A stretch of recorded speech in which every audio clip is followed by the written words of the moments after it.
Arestado na ang mga sangkot sa pamamaril sa mag-asawang online seller sa Mexico, Pampanga. Ang naging dahilan ng krimen ay ang hindi nabayarang utang ng mastermind na aabot sa 13 milyong piso. Yan ang ulat ni Patrick De Jesus. Sa magkakaiwalay na operasyon mula noong Biyernes, naaresto ang 7 sospek sa pamaril sa mag-asawang online seller sa Mexico, Pampanga noong October 4. Natunton sa Nueva Ecija at Pampanga ang mga gunman, maging ang nagsilbing spotter. Daba! Osas! Sige. Osasan mo! Osas! Bilisan mo! Pati na ang middleman para maisagawa ang krimen. At nitong Martes, naaresto sa Apalit, Pampanga ang sinasabing mastermind na si alias Anthony dahil sa hindi nabayarang utang ng mastermind na abot sa 13 milyong piso. Kaya't nagawa nitong ipapatay ang mag-asawang Arvin at Lerma Lulu. Ayon sa Police Regional Office 3, 900,000 pesos ang ibinayad ng mastermind sa gun for hire para gawin ang krimen na noong Agosto pa pinagplanuhan. Yung kasing mag-asawa, sila yung nasa top nung yung tinatawag nating exclusive distributor ng online products, no?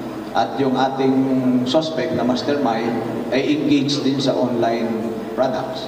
So kung mawawala yung mag-asawa, siya na yung magiging exclusive distributor. At the same time, mawawala pa rin yung utang niya. Kumana po siya ng middleman para nga po ipapatay itong mag-asawang Lulu, considering nga po na palagi po silang sinisingit and ipinopost pa po sa social media at nasisira daw po yung kanilang reputation. Una nga pong instruction niya dito po sa mga gun for hire na ito is pasukin na po yung bahay ng mag-asawang Lulu, kuhanin po yung cheque na talbog na inisyu niya na worth 13 million and then pati po yung 2 cellphone, kailangan daw po makuha. But unfortunately, based po doon sa revelation po ng gunman, hindi po obra, mahirap. Kaya ang ginawa po nila is binuntutan na lang po nila ito dito sa may SM and then doon nga po sa Mexico, doon na po nila sinagawa yung karumal-dumal na krimen.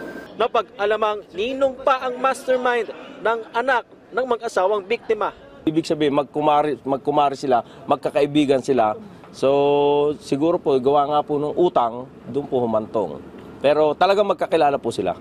Nakuha mula sa mga sospek ang iba't ibang klase ng armas, granada at espada. Na-recover din ang motorsiklo na sinakyan ng mga sospek sa pamaril at iba pang motorsiklo na ginamit sa paggubra ng perang ibinayad para gawin ang krimen.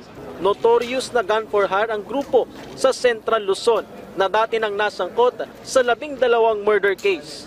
Organize yung kanilang structure. Ang pagkahuli natin sa grupong ito, for sure, ay makakabawas doon sa tinatawag nating mga gun for hire activities, killing activities at yung murder incidents dito sa Region 3. Hindi na nagbigay ng pahayag ang mga sospek, pati ang mastermind. Kasong 2 counts of murder ang isasampa laban sa kanila at illegal possession of firearms and explosives. Itinuturing ng case solved ng pulisya ang kaso. Patrick De Jesus para sa Pambansang TV sa Bagong Pilipinas.